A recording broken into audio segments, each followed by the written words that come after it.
Hello hi friends. ഇന്നത്തെ നമ്മളുടെ ബ്രേക്ക്ഫാസ്റ്റിൻ്റെ ലഞ്ചിൻ്റെ റെസിപ്പിയാണ് രാവിലെ ഏത്തപ്പഴം പുഴുങ്ങിയതും ഉപ്പുമാവും കടലക്കറി.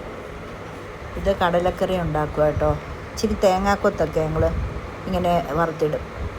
പിന്നെ കടല നേരത്തെ വേവിച്ചൊക്കെ വെക്കും. അതിന് ശേഷം സവാളയും പച്ചമുളകും ഒക്കെ വഴറ്റി ലാസ്റ്റ് ഒരു നുള്ളു മല്ലിയിലൊക്കെ ചേർക്കും കേട്ടോ. തേങ്ങ അരച്ച ഇന്നത്തെ കടലക്കറി വെച്ചത്. സൂപ്പർ കടലക്കറി ആയിരുന്നു കേട്ടോ. തക്കാളിയൊക്കെ ചേർക്കും. തക്കാളി ഒത്തിരി വെന്ത് കുഴയത്തില്ല, ചുമ്മാ ഈ ലാസ്റ്റ് സമയത്ത് ഇടത്തേ ഉള്ളൂ കേട്ടോ. ഇത് മല്ലിയില ഇട്ടു, ഒരു നുള്ളു മല്ലിയില. ഇനി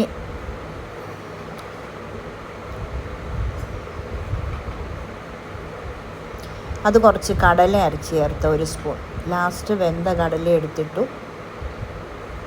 ഒന്ന് തിളച്ച് കഴിയുമ്പം വാങ്ങി വെക്കുക. കടലക്കറി സൂപ്പർ. ഇനി ഇത് ഉപ്പുമാവിനുള്ള റവ വറുത്തെടുക്കുക.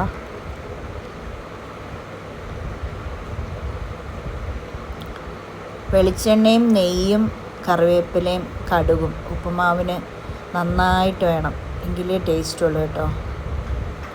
നെയ്യാണ് ഭയങ്കര ടേസ്റ്റ് കൊടുക്കുന്നത്. കറിവേപ്പിലയും വേണം, നന്നായിട്ട് വേണം. പിന്നെ ഇഞ്ചി, പച്ചമുളക്, സവാള.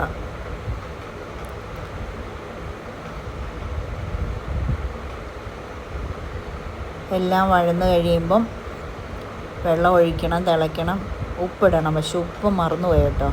പിന്നെ ലാസ്റ്റ് ഹസ്ബൻഡ് ഓർപ്പിച്ചപ്പോഴാണ് ഞാൻ ഉപ്പിട്ടില്ലല്ലോ എന്ന് ഓർത്ത്. ഞാൻ പിന്നെ ഉപ്പുപൊടി ഇട്ട് ചൂടോടെ അങ്ങ് ഇളക്കി, നന്നായിട്ട് ഇളക്കി റെഡിയാക്കിയപ്പം പ്രശ്നമില്ല. പിന്നെ നമ്മൾ വേറെ ഇച്ചിരി ക്യാരറ്റോ അങ്ങനെയൊക്കെ അരിഞ്ഞിട്ടാൽ നല്ല എന്നിട്ടില്ല കേട്ടോ.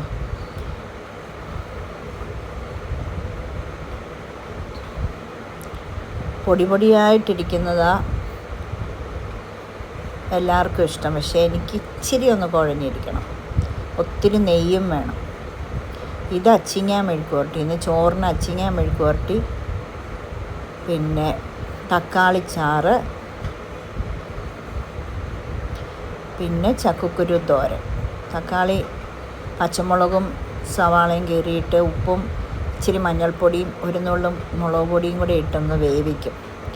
നന്നായിട്ട് വെന്ത് കഴിയുമ്പോൾ തേങ്ങയും ജീരകവും പിന്നെ കാന്താരി ഉണ്ടെങ്കിൽ അതുകൂടെ അരച്ച്, പിന്നെ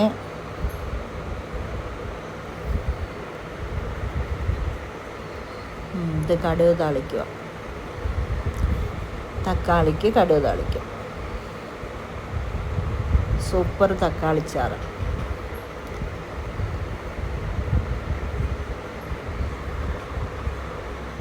വെളുത്തുള്ളി അരയ്ക്കണ്ട കേട്ടോ. ഇത് നമ്മളുടെ ചക്കക്കുരു, നാട്ടിൽ നിന്ന് കൊണ്ടുവന്ന ചക്കയുടെ കുരു ഒന്നും കളയാതെ ഞാൻ സൂക്ഷിച്ച് വെച്ചിരിക്കുക. ഫ്രിഡ്ജിൽ കുറച്ച് വെച്ചിട്ടുണ്ട്. ഇനിയിപ്പം പുറത്ത് കുറച്ചിരിപ്പുണ്ടായിരുന്നു, അതെല്ലാം എടുത്തത് ഇന്നലെ വൈകുന്നേരം എല്ലാം അരിഞ്ഞു വെച്ചു.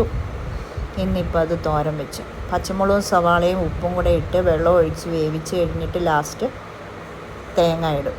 അത്രയേ ഉള്ളൂ. ഉപ്പിടണം കേട്ടോ.